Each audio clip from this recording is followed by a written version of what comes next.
Una battuta di caccia nell'Agrigentino nella notte tra sabato e domenica si è trasformata in una tragedia.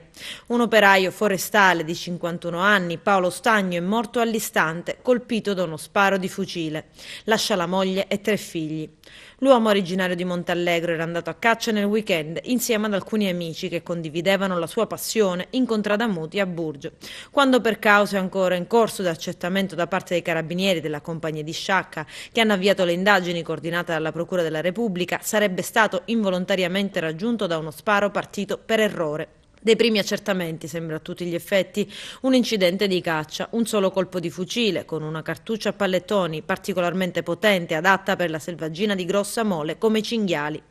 Sulla vicenda c'è uno stretto riservo degli inquirenti che hanno fatto nella notte e nella mattinata di domenica rilievi nell'area boschiva e stanno seguendo gli interrogatori del gruppo di cacciatori per conoscere la dinamica che ha portato al possibile incidente. I cacciatori che hanno partecipato alla battuta del cinghiale sarebbero stati in tutto 7, 6 originari di Montallegro e 1 di Ribera.